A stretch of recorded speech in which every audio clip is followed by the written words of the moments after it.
su único amparo en tiempos de angustia. Tú eres su refugio en tiempos de necesidad, Señor, de tribulación. A ti clamamos en esta mañana. No cualquier clamor, Señor, sino como ese clamor de Sansón mientras estaba atado a esas columnas, diciendo: solamente esta vez, Señor, solamente esta vez permite que yo pueda derrotar a este enemigo. Hoy clamamos de la misma manera, con desesperación en nuestras vidas. Por favor, no permitas que la indiferencia colme nuestro corazón. Que hoy podamos, Señor, sentir tu Espíritu Santo y derramarnos frente a Él, Señor. Hoy pedimos una bendición de parte tuya y sabemos que tú estás aquí, porque donde 1, 2 o 3 estén reunidos en tu nombre, allí tú estarás, Señor. Dejamos todo esto en tus manos. Cada uno de los que han venido, ellos han venido con un propósito y tú se los darás, porque lo que hemos venido a buscar, eso encontraremos. Nos abandonamos en tus preciosas manos, dándote gracias por todo, en el nombre de tu Hijo amado, el Señor Jesucristo. Amén. Que no se voltea y saluda a su hermano, le da la bienvenida a este lugar.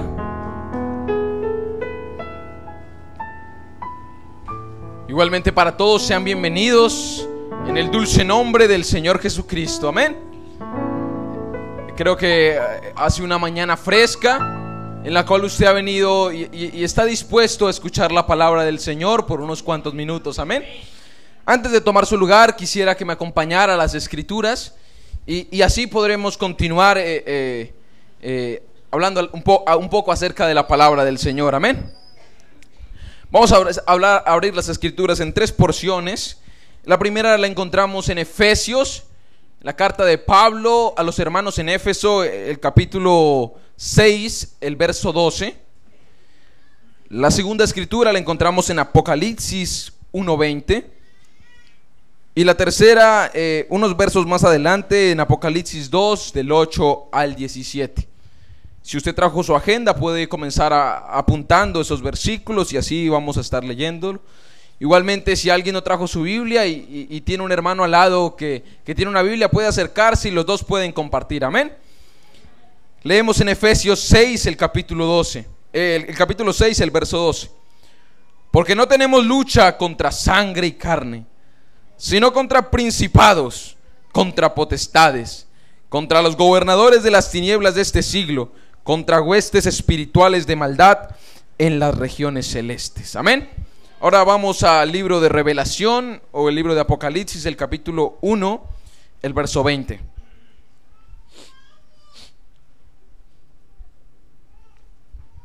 El último libro de la Biblia, el libro de Apocalipsis, el capítulo 1, el verso 20.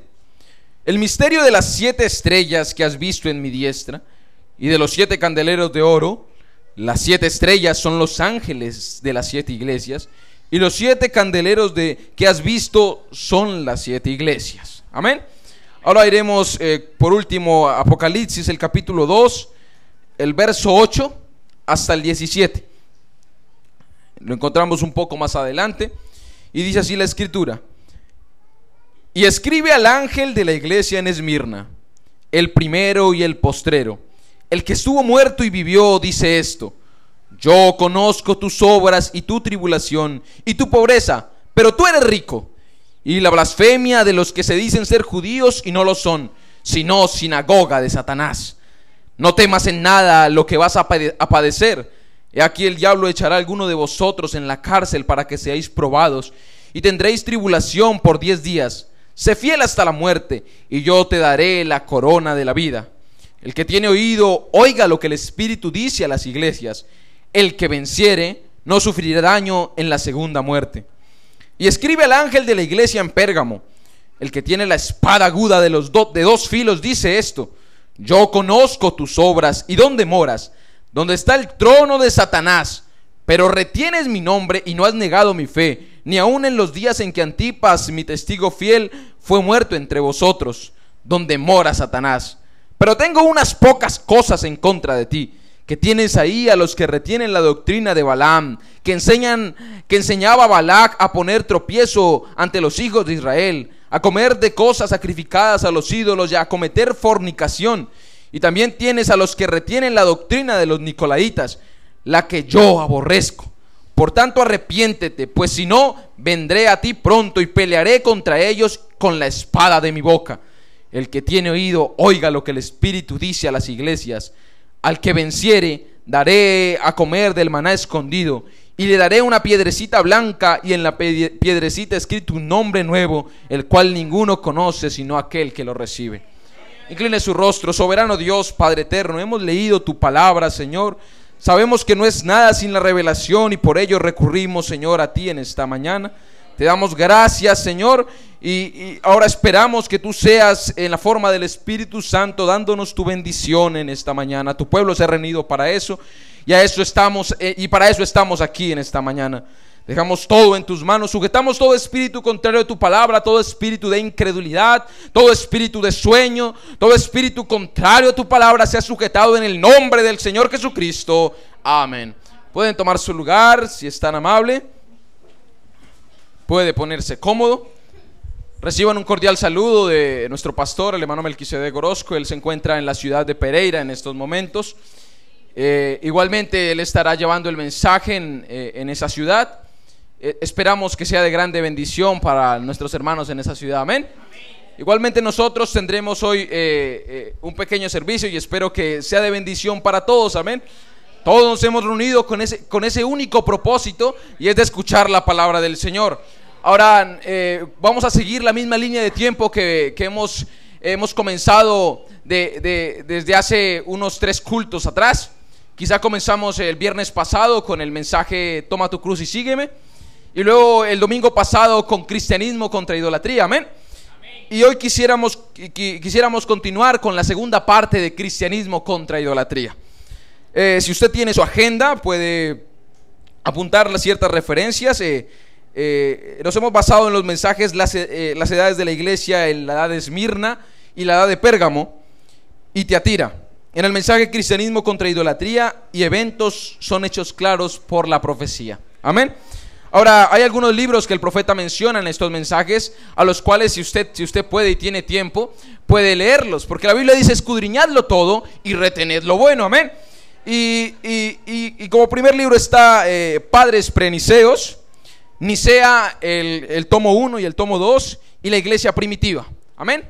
Ahora usted puede conseguir todos estos libros en internet, o los puede conseguir en una librería si usted gusta. La idea es que nosotros no nos conformemos con quizá un mensaje de 45 minutos, porque un verdadero cristiano debería estudiar las escrituras y debería estudiar el contexto de lo que tiene y de lo que está creyendo. Amén. Ahora, no somos unos cristianos con una religión de segunda mano. No somos cristianos porque el pastor lo dice. No somos cristianos porque un predicador lo dice, porque estaríamos entrando en la misma doctrina de los nicolaitas. Ahora, tuvimos y hemos visto alrededor de estos cultos cómo comenzó a hibridizarse la verdadera adoración, comenzando con Nimrod en la Torre de Babel. Amén. 2800 años antes se establecieron los 3 primeros cultos. Yo creo que si alguno lo recuerda me puede ayudar en esta mañana. El primero, el culto al Dios Sol. Amén. El segundo, el culto a la Madre. Y el tercero, el culto al Hijo.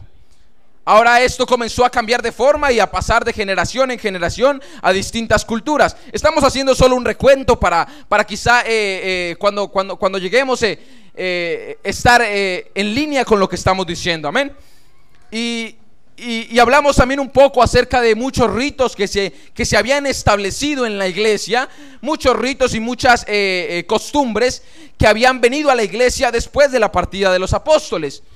Ahora se alegó por mucho tiempo que la iglesia había comenzado, la iglesia primitiva había comenzado en Roma, lo cual no es cierto. La iglesia primitiva comenzó en el aposento alto. 120 personas fueron las que comenzaron esa iglesia apostólica.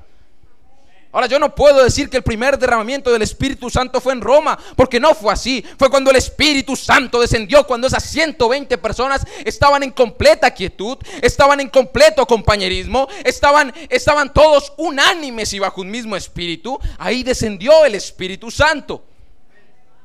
Ahora quizá esta mañana no vamos a tener un culto evangelístico, sino que vamos a estar hablando acerca de la palabra del Señor. Yo creo que esta mañana comenzamos a escuchar y seguimos escuchando el mensaje predicado por el hermano Branham, y él comienza a citar y él dice que la idolatría se ha esparcido por todo el mundo.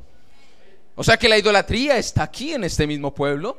La idolatría puede estar en la iglesia. La idolatría puede quizá presentarse hasta en nuestras mismas vidas. Ahora, no se trata de una adoración a una estatua, no se trata de una adoración a un cuadro, porque nosotros podemos hacer un ídolo de cualquier cosa. Yo puedo hacer un ídolo de mi familia, yo puedo hacer un ídolo de quizá algún personaje, yo puedo hacer un ídolo de cualquier cosa. Porque todo lo que sea colocado primero que Dios es un ídolo. Ahora, para tener un orden cronológico de los eventos, yo creo que tenemos que recurrir a una fuente que fue perfecta en lo que dijo, amén. Y ese es el profeta de Dios. Para las personas que quizá no están familiarizadas con el profeta de Dios, es el hermano William Branham, vindicado sobrenaturalmente bajo una columna de fuego y una columna de nube. Él trajo un mensaje no fuera de la Biblia, porque si algún profeta trae un mensaje fuera de la palabra, es un falso profeta, y debemos cuidarnos de eso. Cualquier denominación, cualquier religión, cualquier hombre que diga que tiene más revelación que esta palabra, está incorrecto, está enseñando una falsa doctrina. Ahora, Él nos coloca en un orden de tiempo, y nos coloca donde hay 7 edades de la iglesia. Yo creo que las conocemos, ¿no? La primera es Éfeso, la segunda, la tercera, Pérgamo, Tiatira, Sardis, Filadelfia y la Odisea. Ahora, si usted puede ver en Apocalipsis desde el 2 y 3, el Espíritu Santo comienza a saludar a la iglesia en Éfeso, a saludar a la iglesia en tal lugar y a la iglesia en tal lugar. Y usted puede ver, son iglesias y son lugares establecidos en la Asia Menor de ese tiempo. Pero quizá el significado iba un poco más allá, porque esa iglesia en ese lugar estaba reuniendo las características para un periodo de tiempo. Si usted puede ver, la iglesia de Éfeso tenía las características bajo un mensajero que fue Pablo. La iglesia de Esmirna tenía las características indicadas, como dice, como lo acabamos de leer. Dice que yo conozco tus obras y tu tribulación. O sea que él sabía que en Esmirna, en esa edad, iba a haber una grande tribulación para los creyentes, amén. Ahora quizá cuando esa carta de Juan llegó a ese grupito en esa ciudad, ellos comenzaron a esperar que quizá ya los comenzaran a perseguir, que ya iba a venir la persecución. Pero no fue así. La persecución fueron cientos años después que quizá ya no estuviera esa iglesia en Esmirna. Ahora muchas veces nosotros pensamos que todas las cosas tienen que materializarse en nuestro tiempo. Todas las promesas de Dios pensamos que tienen que realizarse en nuestro tiempo, lo cual no es así. Dios tiene un plan y ese plan es perfecto. Dios tiene un plan y cada hilo tiene que ir desarrollándose bajo su voluntad. Cada engranaje tiene que ir encajando bajo su voluntad, no bajo nuestros pensamientos. Hermanos, que yo he orado tantas veces y no ha pasado nada. Esperen Dios, porque usted no sabe ni el momento ni la hora en el cual ha sido predestinado para usted ser sano, o ha sido predestinado para usted ser libre de ese espíritu.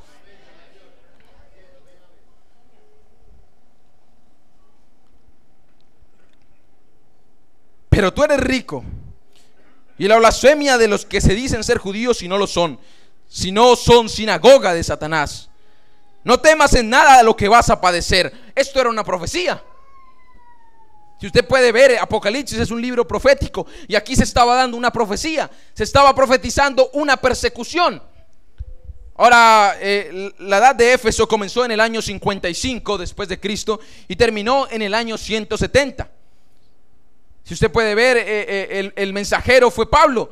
Yo, como perito arquitecto, coloco el fundamento. O sea que no podemos edificar bajo otro fundamento.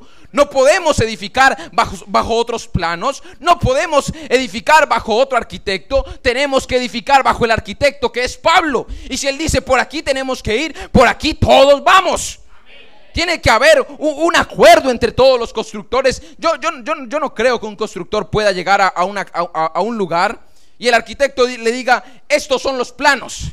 Y él dice: no, yo no quiero ahí esa ventana, yo la voy a colocar por el otro lado. Yo creo que ese constructor se va a meter en problemas, porque así no están los planos. Y ahora es de la misma manera en este mismo día. Porque si usted quiere cambiar las cosas de la palabra de Dios, usted se está metiendo en un problema.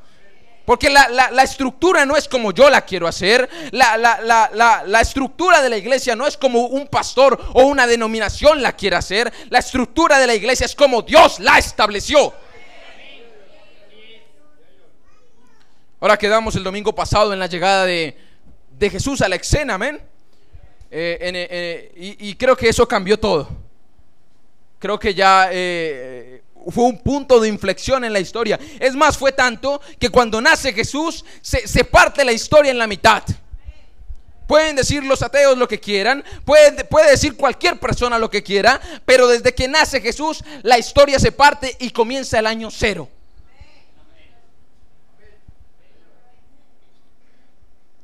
Ahora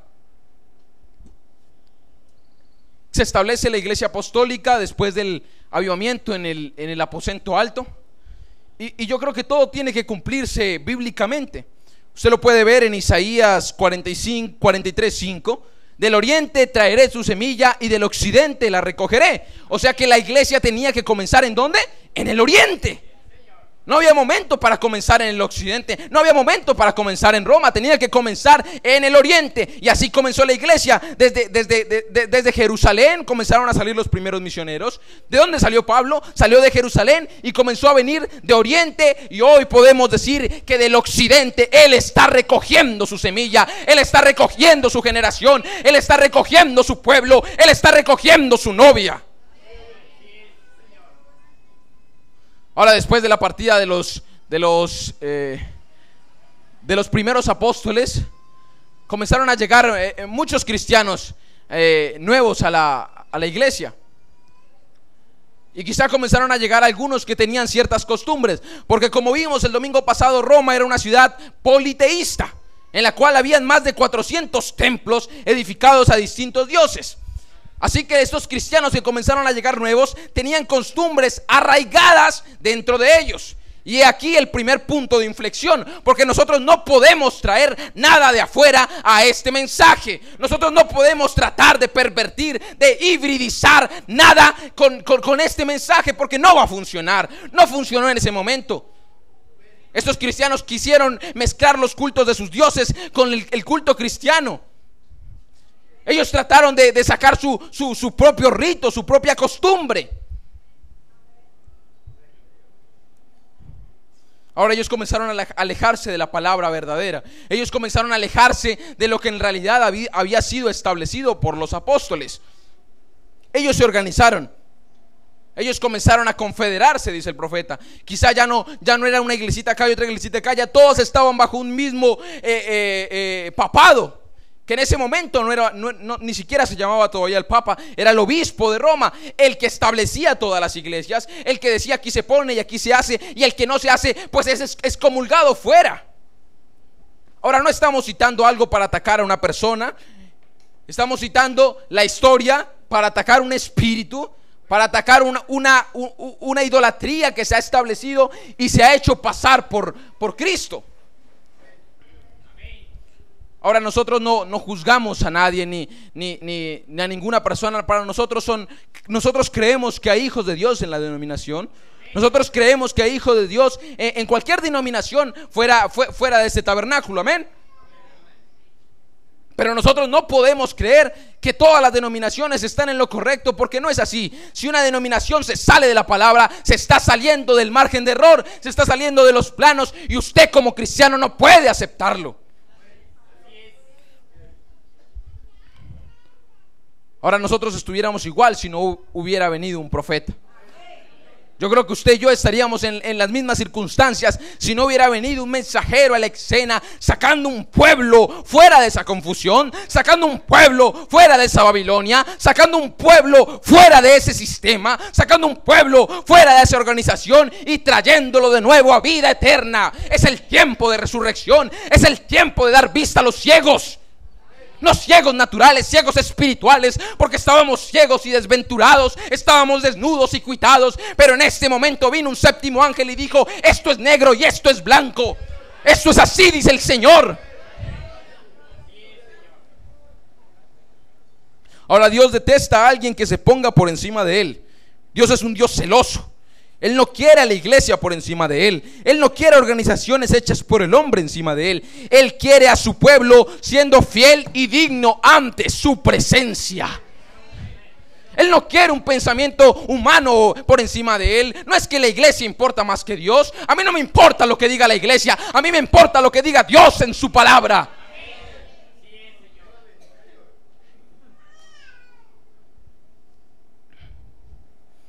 Ahora estos creyentes fríos pensaron que podrían cambiar la palabra del Señor y salirse con la suya. Y pervirtieron a los primeros cristianos. ¿Y a qué condujo todo esto? ¿Cuál fue el resultado de todo esto? Fue el resultado de muchos años de oscurantismo. Si usted puede ver, la iglesia gentil comenzó la etapa del oscurantismo que duró por 1500 años. Ahora yo creo que usted y yo comenzamos a ver las consecuencias de lo que produce el salirse de la palabra. Israel tenía una caminata desde Egipto hasta Canaán de unos pocos días. O sea, muchos iban a caminar algunos días, pero se demoraron un montón de años porque ellos se salieron de la palabra. Amén. Ahora a estos cristianos se les llamó los nicolaitas. Yo creo que hemos escuchado hablar acerca de ellos y quizá usted ha oído de ellos, pero no sabe qué es nicolaita. Ahora la palabra nicolaita proviene de Nico, que es conquistar, y su significado contextual es conquistar al laico. Ahora estas personas, si usted puede ver, la Biblia dice: y yo aborrezco a los que son nicolaitas. Porque ¿qué hacían estas personas? Trataban de confundir, trataban de implantar sus propias ideas, trataban de traer sus propios credos, sus propios dogmas y establecerlos en una novia pura y limpia. Y engañaban a muchas personas.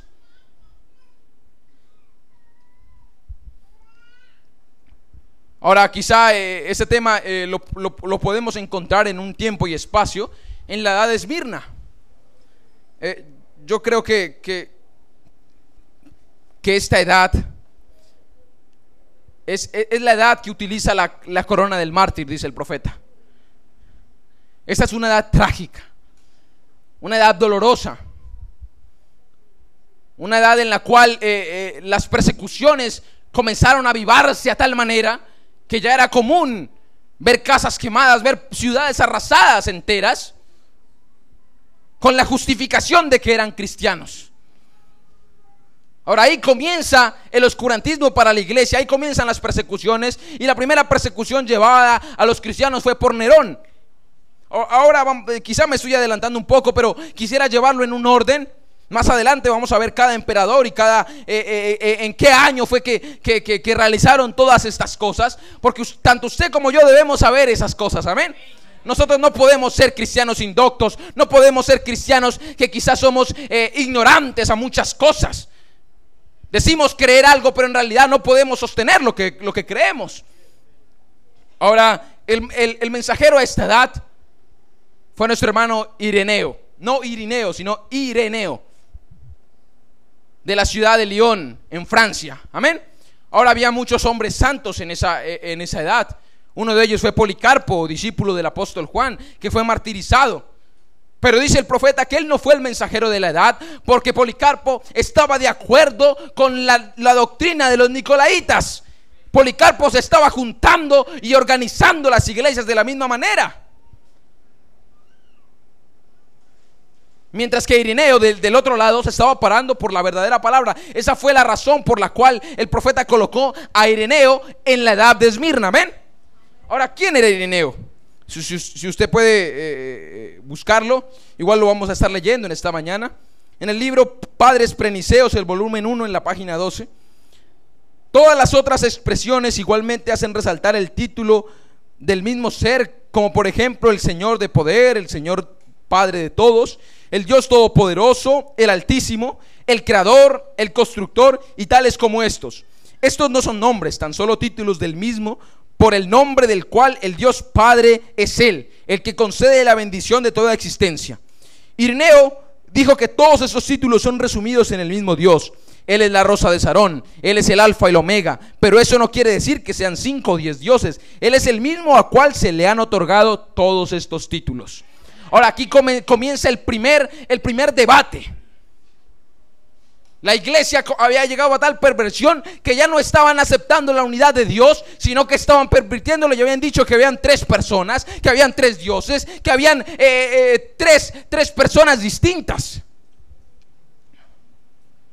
Para Ireneo eso no podía ser. Yo creo que para ninguno de los apóstoles eso hubiera podido ser. Si Pedro se hubiera parado delante de ellos y hubiera escuchado tal blasfemia, él se hubiera parado y hubiera dicho: oye Israel, Jehová vuestro Dios uno es. Porque él era un judío. Él había sido instruido de la manera correcta. Él había sido instruido con el así dice el Señor. Él había sido instruido y sabía que había una columna de fuego, que había una columna de nube. Él sabía que Dios había hecho abrir el mar rojo. Él creía en un Dios real. Él había visto a los ciegos ver. Él había visto cuando Jesús se paró enfrente de la tumba de Lázaro y dijo: Lázaro, sal fuera. Él era testigo de esa unidad de Dios.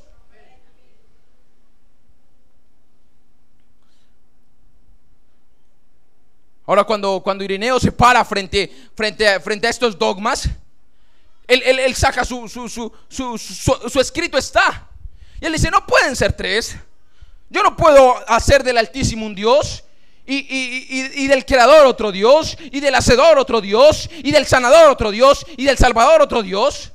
Esos tan solo son títulos otorgados al mismo Dios. Es como si yo dijera: el hermano Oscar es padre, el hermano Oscar es un hijo, el hermano Oscar es un trabajador, el hermano Oscar quizá es un estudiante, el hermano Oscar es esto y lo otro. No son 10 Oscars. No son 10 hermano Oscar. Es un hermano Oscar que tiene él todos esos títulos. Y eso era lo que comenzaba a debatirse en ese momento. Quizás se había armado un bando por un lado y un bando por el otro. Y quizá el bando de Ireneo comenzó a menguar, porque ya había poca gente, porque comenzó a quedar una pequeña manada, porque no se estaba aceptando a muchos. Dios nunca vino por grupos grandes. Dios nunca vino por muchedumbres y multitudes. A Dios no le interesa eso. A Dios no le interesan los grandes grupos. A Dios no le interesan las grandes religiones. A Él no le interesan los grupos, ni siquiera un grupo formado de la mejor iglesia con la mejor clase de gente. A Él le interesan sus hijos. Y puede estar uno aquí y otro allá y otro al otro lado del mundo, pero Él va a ir por él. Él vino aquí por usted y Él vino aquí por mí.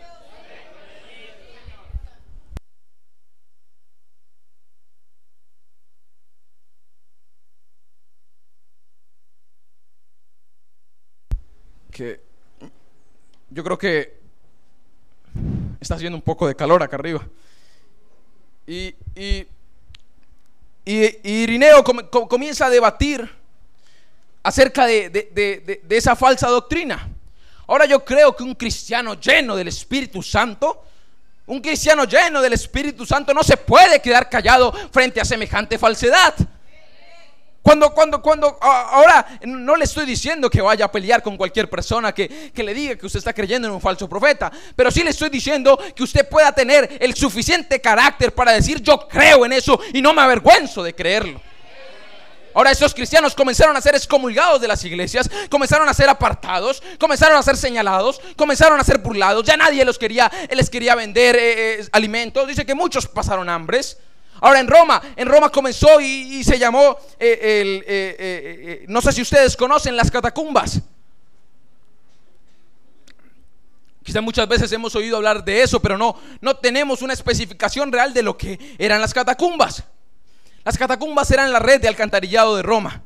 Muchas también eran convertidas en cementerios que se ubicaban debajo de la ciudad.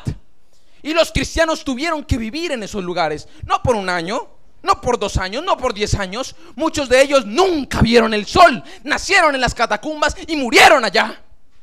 ¿Por qué? Se hallaron últimamente en las excavaciones miles de kilómetros en túneles y pasadizos secretos, en los cuales habían varios símbolos que quizá en su mayoría se habían pintado por todas las paredes. Y ahora yo llego aquí a un punto de inflexión también, el cual quisiera que si usted tiene una agenda que lo anote, y si usted lo puede recordar, recuérdelo. Habían cruces pintadas en la mayoría de las paredes de esos túneles. Y ahí yo voy a mi primer punto de inflexión. Porque la cruz no es un símbolo del catolicismo. La cruz no es un símbolo de alguna religión. La cruz no es un símbolo de algún credo, de algún dogma. La cruz es un símbolo del cristianismo. La cruz es un símbolo suyo y es un símbolo mío. Yo no puedo colocarle propiedad a la cruz. Yo no puedo colocarme en la tónica de que yo no puedo llevar una cruz porque si no me van a tildar de eso. No. Eso no es idolatría. Eso es reconocimiento de lo que pasó. Yo no estoy adorando la cruz. Yo no estoy a favor de adorar la cruz. Pero sí debemos saber que eso representó nuestra salvación. Que en ese madero fue crucificado el Hijo de Dios. Que en ese madero un hombre como usted y como yo, libre de pecado, esa era la única diferencia, libre de culpa, fue sacrificado.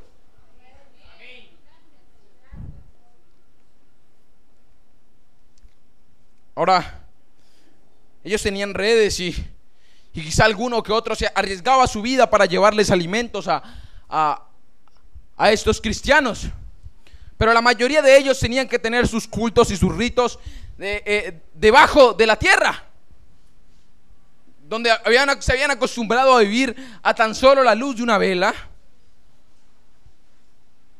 Contaba un testimonio escrito en la pared de una de las catacumbas, y este hermano contaba que los niños y los ancianos y las mujeres y todos pasaban horas y horas y horas orando.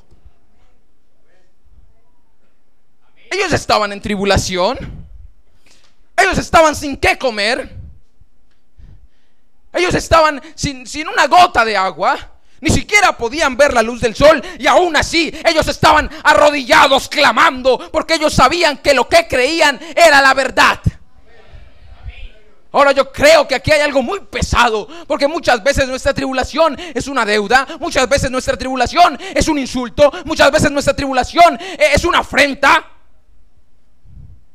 Ellos estaban directamente enfrentados a la muerte material. Oh, pero Dios les había hecho una promesa a ellos: no temas, porque el que resista al enemigo, al que resista esa edad perversa, yo le daré una corona de vida.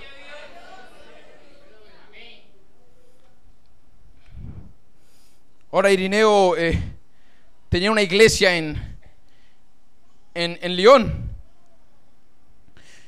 Y lo sacamos del libro de la historia de la iglesia primitiva, por R.C., espero pronunciarlo bien, Herseitin, en la página 180. Los dones espirituales en el tiempo de Irineo, años 177 al 202. Fue en el tiempo de Irineo que la mayoría de las iglesias apostólicas de Francia tenían todos los dones del Espíritu Santo. Eso era por la enseñanza del mismo. Los miembros de la iglesia de Irineo en Lyon, ciudad francesa, hablaban en lenguas. No era raro ver a alguien muerto ser regresado otra vez a vida. La sanidad era una cosa de todos los días. En todas las iglesias del evangelio, en todas partes, los milagros eran frecuentes. De hecho, esas iglesias nunca estaban sin una manifestación milagrosa de la presencia de Dios, ya fuera por visión, por interrupción de los elementos de la naturaleza, o por medio de un milagro, para recordarle a los cristianos de aquel día en que ellos eran sus discípulos amados. Pero de las historias del pasado no podemos encontrar un solo caso de resurrección de la primera iglesia romana desde el concilio de Nicea.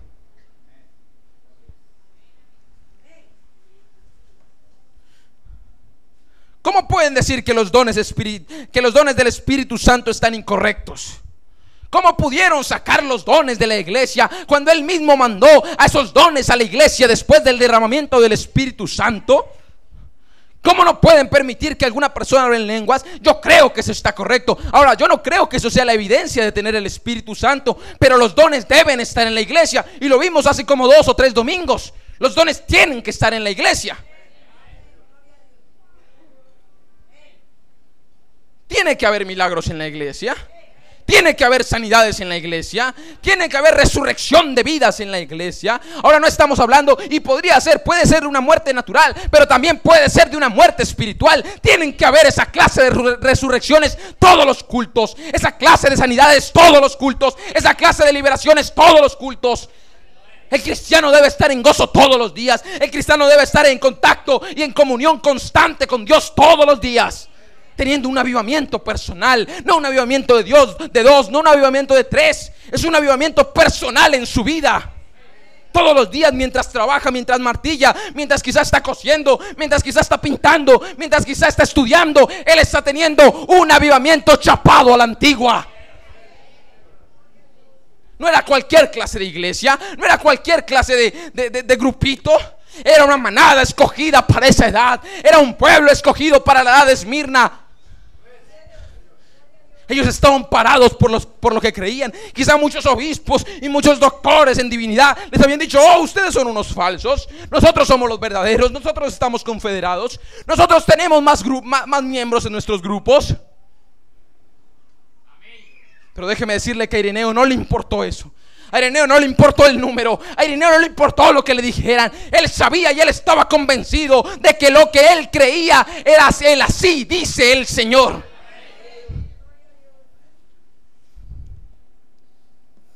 Ahora, Ireneo se separó por los principios apostólicos verdaderos de la iglesia primitiva.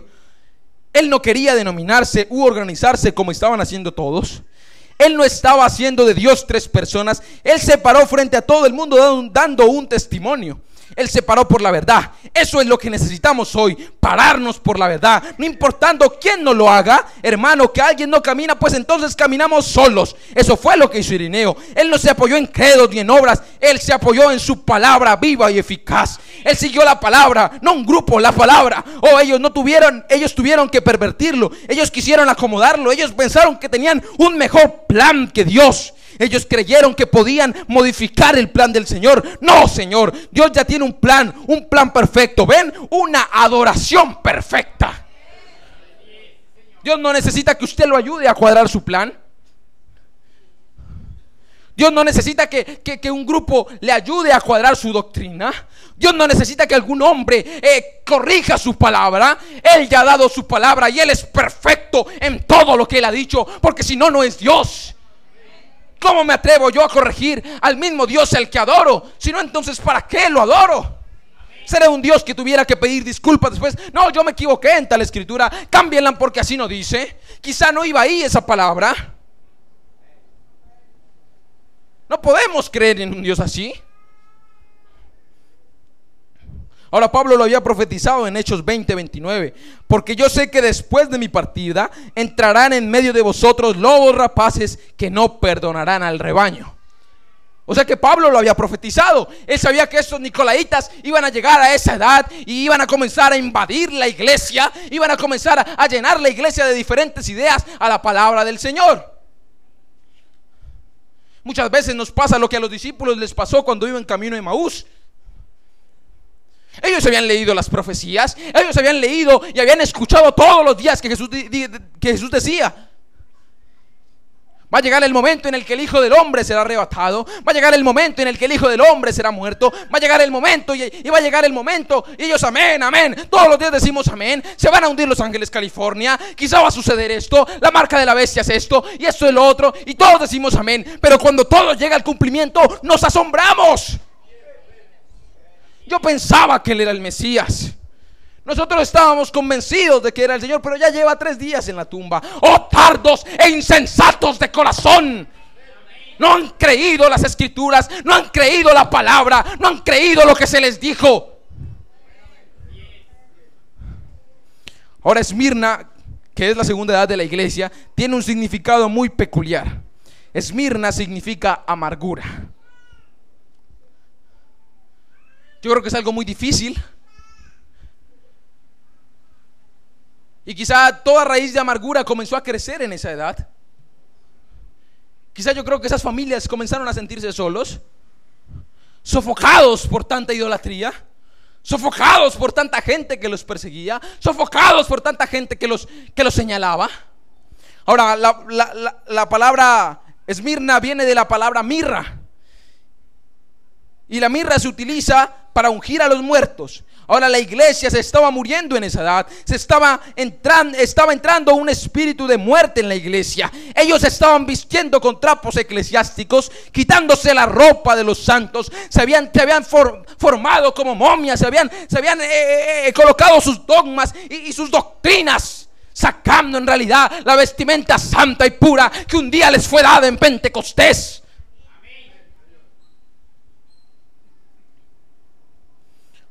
Pero ahora había una minoría. Esta minoría se paraba por el Espíritu Santo. Ellos fueron perseguidos, pero déjeme decirle, ellos eran unos genuinos cristianos. Ahora ellos fueron perseguidos, ellos estaban siendo sofocados, los habían excomulgado. Ellos se tenían que reunir en las catacumbas a escondidas de todos. Ellos tenían que estar bien escondidos, porque el decir que eran cristianos era símbolo de muerte en ese momento. Muchos emperadores lanzaron sus edictos y dijeron que ningún cristiano quede sin castigo al llegar ante un tribunal. No se les permitía defensa, no se les permitía alegar su inocencia, no se les permitía debatir las escrituras. Ahora, la característica de la iglesia: la mayoría de ellos querían gobernar sobre ellos mismos. Ellos ya no querían la guianza del Señor, como en el momento en el cual el pueblo de Israel ya no quería que el Señor los gobernara. Ellos querían un rey, un hombre. Ellos rechazaron a Dios. Él fue el rey rechazado. Asimismo, en esta edad ellos pensaron que su teología era mayor que la palabra de Dios. Yo creo que el pueblo de Israel llegó a un punto en el cual ellos dijeron: ya no queremos que un profeta esté demandándonos la palabra del Señor. Ya no queremos que Dios nos gobierne. Ya no queremos que Dios entre en la escena y solucione nuestros problemas. Nosotros queremos parecernos al resto del mundo. Queremos parecernos al resto de iglesias. Queremos parecernos al resto de países. Nosotros queremos un rey, queremos un hombre. Dice el profeta: ese es el tipo de la doctrina hoy de la iglesia. Ese es el tipo de los dogmas. Ese es el tipo del pensamiento humano. Porque quizás Saúl era muy atractivo a la vista, era más alto que todos los hombres. Dice que todos los hombres le llegaban por debajo de los hombros. Era de hermoso parecer, era fuerte, y él había sido instruido para la batalla. Quizás muchos pensamientos son bonitos. Quizás muchas dogmas y quizás credos son muy bonitos. Pero déjeme decirle que para Dios nunca eso fue importante. Para Dios nunca eso tuvo la preeminencia. Para Dios la preeminencia está en su palabra. El que cree en mí, como dice la escritura, no como dice una denominación, no como dice un hombre. El que cree en mí, como dice la escritura, toda ella.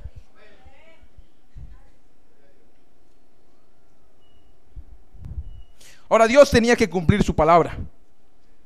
Su plan tenía que cumplirse. Quisiera que el hermano Branham cita aquí Apocalipsis 2:10. Y yo creo que lo deberíamos leer, amén. Lo leemos rápidamente. No temas en nada lo que vas a padecer. He aquí, el diablo echará a algunos de vosotros en la cárcel para que seáis probados, y tendréis tribulación por 10 días. Sé fiel hasta la muerte, y yo te daré la corona de vida. Ahora, Juan estaba escribiendo ahí una profecía. Juan escribió eso muchos años antes. Juan escribió eso el siglo pasado. Pero eso recién se estaba materializando en ese momento. Ahora, Dios había hecho una promesa. Dios había hecho y había dado su palabra. Él les había dicho: no teman, no pasa nada, los van a perseguir, los van a matar, los van a poner en la cárcel. Quizás sus persecuciones serán por 10 días. Ahora, todo es bajo un símbolo. Si usted puede ver, la Biblia habla de 10 días. Y estos fueron, dice el profeta, los 10 años que reinó Diocleciano. Ahora, ¿quién era este personaje? Diocleciano fue el emperador que persiguió a los cristianos. Fue el más sangriento de todos. El reino de Él reinó desde el año 302 al 312. 10 años oscuros para la iglesia. Ahora él fue el último emperador de la edad de Esmirna. Su reinado terminó juntamente con la edad, porque si usted puede ver, la edad de Esmirna terminó en el 312, dando paso al emperador Constantino. Citamos del libro de una enciclopedia histórica en el artículo Persecuciones cristianas. La persecución de Diocleciano fue la más sangrienta de todas, pues este quiso reformar el imperio en todos los aspectos, y una parte esencial de su política era la adoración al emperador. Ciudades enteras cristianas fueron arrasadas y reducidas a cenizas. Fue tan larga esta persecución que fue llamada la era de los mártires. Llegaban a una ciudad, 20,000, 30,000 habitantes, y todos eran pasados por el filo de la espada. ¿Por qué?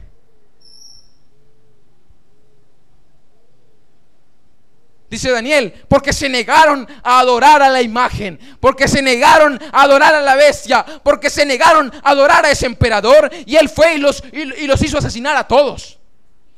Ahora, esos fueron los 10 días de los que habla Apocalipsis 2:20. Quizá te perseguirán por 10 días. Dice el profeta, fue la persecución más sangrienta que usted pueda haberse imaginado. Los cristianos por las calles eran masacrados, los ríos de sangre corrían, eran mutilados, eran degollados, las mujeres eran violadas delante de sus esposas, las niñas eran desmembradas, los niños eran mutilados, los hombres eran muertos, impotentes, sabiendo que nada podían hacer frente a una legión de romanos. Ahora, no sé si por el tiempo que yo creo que es limitado y bueno, ya llevamos más de 45 minutos. No quisiera cansarlo con tantos datos e información, pero sí quisiera que comencemos y tengamos y le demos un valor, el valor importante y el valor necesario al cual nos hacemos acreedores en esta mañana. Nosotros no estamos aquí porque sí. Fue una lucha constante de todos nuestros hermanos contra el enemigo. Él trató de infiltrarse, él trató de destruirlos, él trató de exterminar completamente la iglesia en sus inicios. Él mandó un insecto para que se comiera las hojas de ese árbol, y luego le mandó otro insecto para que se comiera los frutos, y otro para que se comiera las raíces, y ya quería matar ese árbol. Pero ese árbol tenía que ser restaurado, esa restauración tenía que llegar, esa restauración tenía que volverse a parar y traer el fruto en esta última edad.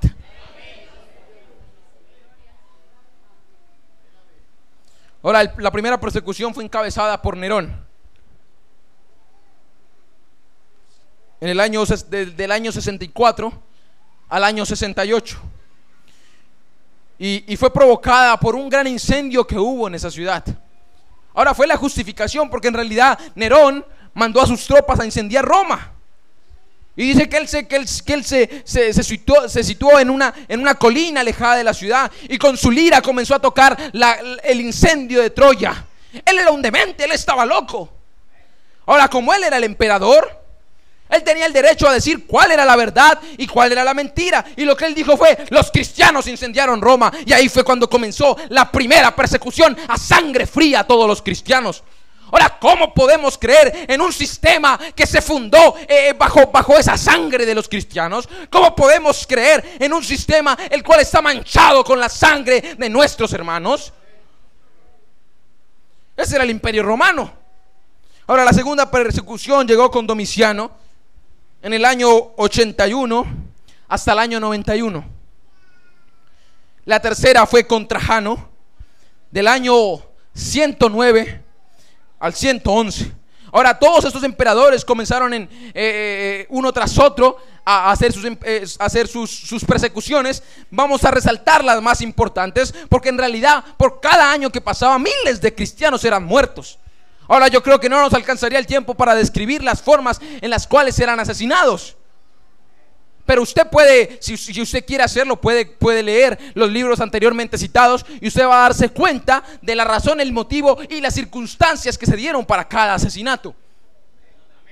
Ahora, el emperador Marco Aurelio desde el año 161 hasta el año 180, el emperador Séptimo Severo desde el año 202 al 210, el emperador Maximino desde en el año 235, el emperador Decio del año 250 al año 251, el emperador Valeriano del año 256 al 259 y por último el emperador Diocleciano, del que estábamos hablando, del 302 al 312.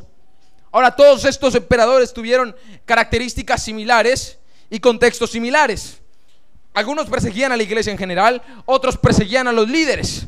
Quizá en las primeras persecuciones fueron en las que cayeron los 12 apóstoles. La mayoría fueron matados y asesinados de las maneras más crueles: crucificados, decapitados, mutilados, quemados. Ahora, el diablo pensó que matando las cabezas de la iglesia, matando a los apóstoles, él iba a exterminar con la iglesia. Pero no fue así. Todavía había una simiente original, había una simiente de Dios, había una simiente, un pueblo de Dios escogido. Ellos tenían que pasar por todas estas tribulaciones porque había sido profetizado. Ellos tenían que sufrir porque había sido profetizado. Pero en ningún momento ellos desfallecieron. Ellos no dieron un paso atrás, ellos no dieron su brazo a torcer, porque ellos sabían que su recompensa era una corona de vida. Ahora, en esta mañana, la recompensa para usted es una corona de vida. Si usted se para por este mensaje, si usted se para por esta realidad, si usted se para por la palabra en esta mañana, no bajo un credo, no bajo una denominación. Y discúlpeme por hacer tanto énfasis en eso, pero eso es muy importante, porque muchas veces pensamos que el estar aquí ya nos hace salvos, y eso es una mentira. Nosotros no podemos volver de este tabernáculo una denominación. Es un asunto individual. Aquí usted se reúne con los hermanos, pero eso no le da a usted el boleto de salvación. Es una experiencia de usted y Dios. Es una experiencia personal. Ahora, el diablo estaba pensando que ya casi suprimía la iglesia. Él pensó que de esa manera la iba a exterminar. Él había pervertido sus raíces y ahora quería destruirlos completamente. Pero lo que al diablo se le olvidaba era que él había hecho una promesa. Aquel Señor había hecho una promesa: no tengas ningún temor de las cosas que has de padecer. He aquí, el diablo ha venido a enviar a algunos de vosotros a la cárcel para que seáis probados, y tendréis tribulación de 10 días. Sé fiel hasta la muerte y yo te daré corona de vida.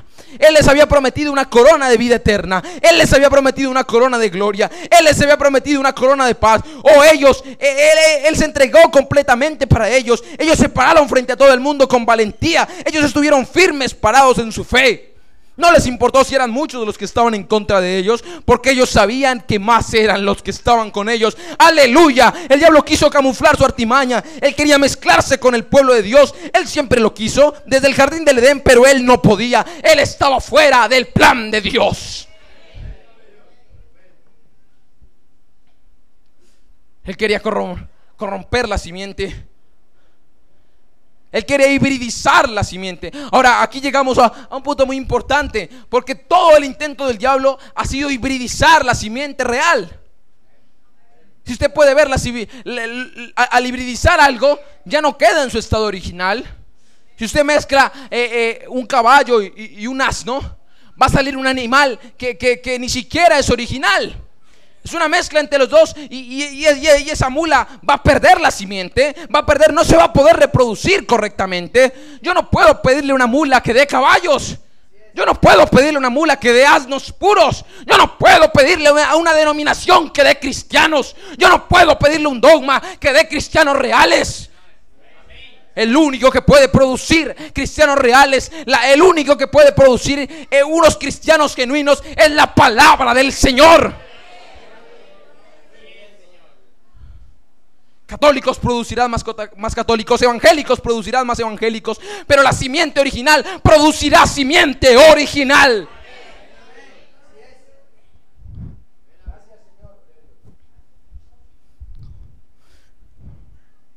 Él estuvo fuera desde que cayó en el cielo. Ahora él quiso atacar al pueblo de Dios. Por cada generación Él quiso dañar a los escogidos. Él quiso sembrar toda clase de pensamientos humanos y lo logró en muchas ocasiones. Quizá para los fariseos era más importante sus tradiciones y su religión que el mismo Dios que estaba parado frente a ellos. Eso no es nuevo. Cuando Jesús vino a predicar en el momento que Él estaba en Jerusalén, había muchas religiones. Había muchos grupos, las iglesias se habían denominado. Unos eran llamados los fariseos, otros eran llamados los saduceos, y otros eran llamados los racabitas, y otros eran los herodianos, y eran grupos de mucha influencia. Pero déjeme decirle que ninguno de ellos creyó en el así dice el Señor. Ninguno de ellos creyó en el Mesías. Ellos se habían cansado de tanto predicar del Mesías. Ellos se habían cansado de decir: una virgen concebirá y dará a luz un hijo, con su acento eclesiástico. Pero cuando esa palabra se materializó en carne, cuando esa palabra se materializó delante de ellos, ellos pasaron derecho. Ellos no pudieron doblar la esquina. Ellos escupieron al gran Jehová. Ellos no podían entenderlo. ¿Cómo puede el gran Jehová nacer en un pesebre maloliente? ¿Cómo puede el gran Jehová nacer en medio de paja y estiércol? ¿Cómo puede el gran Jehová andar jugando como un niño en la calle de Nazaret? ¿Cómo puede el gran Jehová estarse perdido en Jerusalén a los 12 años?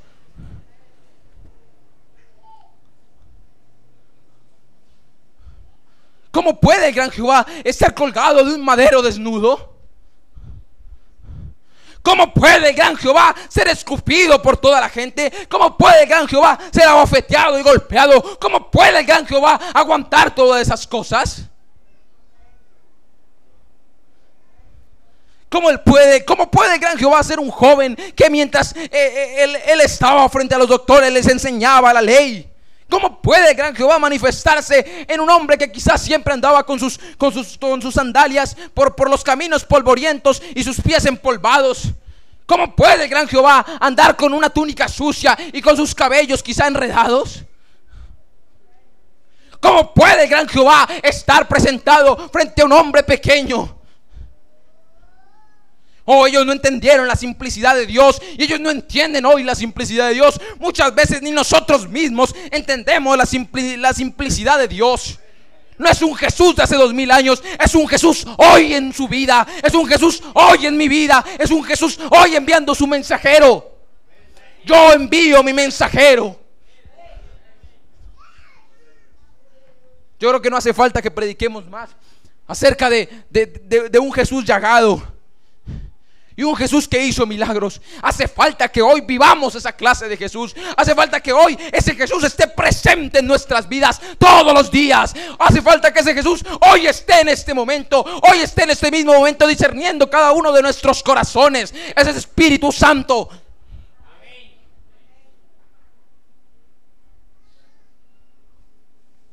Cuando el hermano Branham se paró frente al mundo y comenzó a predicarle así dice el Señor, mucha gente lo tildó de loco. Pero yo quisiera leer, déjeme decirle, si Jesús regresara hoy y usted se parara por sus obras, Él le diría: mas al principio no fue así. Es que yo soy metodista, mas al principio no fue así. Es que yo soy bautista, mas al principio no fue así. Yo soy pentecostal, mas al principio no fue así. ¿Cómo fue al principio? Una experiencia de Pentecostés real. Algo no manufacturado. No es un diga, o haga penitencias, y haga obras, y haga ayunos, y haga oraciones largas. Es una experiencia real de usted y Dios. Es una experiencia real de cada individuo. No hace falta obras grandes. La obra de Dios en este momento es que creáis en el que Él ha enviado. Dios no está pensando ni está tratando de recibir obras suyas. Él se ha cansado de tantas obras. Él se ha cansado de tantos ayunos, de tantas penitencias que han valido dinero que quizás está mal invertido. Ese es el Jesús que las denominaciones no han podido entender. El Jesús que las religiones no han podido aceptar. Ese es aquel Jesús que no han podido ver. Aquel gran Jehová de los ejércitos, aquel gran Jehová salvador, aquel gran Jehová proveedor en un hombre. aquel gran Jehová resucitado de los muertos, aquel gran Jehová estableciendo a su iglesia y trayendo el derramamiento del Espíritu Santo sobre aquellos 120, aquel gran Jehová protegiendo y cuidando a sus hijos en Esmirna, aquel gran Jehová protegiendo a su simiente en Pérgamo, aquel gran Jehová protegiendo su simiente por todas las edades, aquel gran Jehová hoy en Puerto Asís. No en otro lugar, hoy en Puerto Asís. Aquel gran Jehová hoy aquí en este mismo edificio. Aquel gran Jehová se puede pasear por este lugar. Aquel gran Jehová en su columna de fuego, en su Espíritu Santo, Él puede pasearse en su vida en este mismo momento. Él está aquí en esta mañana. El hermano Branham está predicando. Él es tan real como el usted verme aquí, como ese hermano que está al lado. Él es tan real como eso. Y muchas veces pasamos por alto eso. ¿Ven? Muchas veces hacemos infinidad de cosas contrarias a su palabra y nos olvidamos de que Él está ahí observándonos. Él tiene cuidado de sus hijos. Oh, yo conozco tus obras. Él conoce sus obras, mi hermano. Él conoce lo que usted ha hecho. Hermano, pero es que es muy malo. Hermano, pero es que he pecado de maneras horrendas, he pecado de maneras horribles. Yo conozco tus obras. Yo sé dónde moras. Yo sé que moras en el trono de Satanás, donde vive Satanás.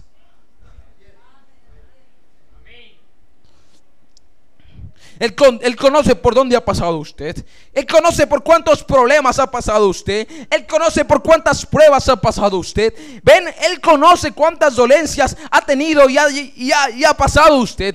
Pero Él dice hoy: no temáis. Oh, aleluya. Él lo dice en esta mañana. No es una historia hace miles de años. No, es algo en este mismo momento. Hoy se ha cumplido esta escritura. Muchas veces tratamos de hacer de Dios una teología. Muchas veces tratamos de hacer de Dios algún pensamiento humano. Pero Dios es mucho más profundo que eso. Dios es mucho más profundo que nuestra imaginación. Dios dice: más altos son mis caminos que tus caminos. Más alta es mi voluntad. Más alta es mi palabra. Él está aquí en esta mañana. Porque donde uno, dos o tres estén reunidos en su nombre, Él ahí estará. Y Él no puede fallar a sus promesas. Él no puede fallar, Él no se puede equivocar. Y si usted hoy está con algún problema y alguna dificultad, tan solo basta con que usted levante su mano y diga: oh Señor, yo estoy aquí. Colóquese de pie en esta mañana. Oh Padre Celestial, Dios de la gloria, necesitamos un verdadero nacimiento del Espíritu, Señor. Necesitamos en esta mañana un verdadero arrepentimiento, Señor. Necesitamos en esta mañana un verdadero, así dice el Señor, en nuestras vidas. Necesitamos en esta mañana a aquel gran Jehová, Señor, que actúe en nuestro corazón. Necesitamos en esta mañana, Señor, tu presencia colmando nuestras vidas, Señor. Necesitamos en esta mañana ese bautismo real del Espíritu Santo. Necesitamos en esta mañana una experiencia real con Dios. Necesitamos en esta mañana, Señor, de ti. Oh Dios, tu pueblo en esta mañana levanta sus manos. Tu pueblo en esta mañana levanta su oración conmigo. Oh Señor, te pedimos, invocamos tu nombre. Sana al enfermo que ha creído, Señor. Liberta al cautivo que hoy se ha aferrado a tu palabra. Liberta al oprimido, Señor. Dale visión al que no la tiene, Señor. Dale sanidad a aquel ciego que hoy ha venido. Que ellos puedan entender que tu palabra es más fuerte que cualquier otra cosa. Oh Padre Celestial, dejamos este servicio en tus manos y te agradecemos por tu bendición, Señor. Te agradecemos por tu palabra. Esperamos que tú seas con nosotros en nuestra salida, que tú puedas seguir con nosotros cada día, como un Jesús materializado en cada uno de nuestros días, Señor. Te doy gracias, Señor, por tu pueblo. Ellos son una gente maravillosa, Señor. Son una gente comprada con precio de sangre. Bendícelos y ayúdalos. Ayúdalos a escapar del lazo del cazador. Ayúdalos a escapar de esa tribulación, de esa tentación, Señor. Dejo todo en tus manos, cada uno de ellos, en el nombre glorioso del Señor Jesucristo. Amén. Señor Jesucristo les bendiga.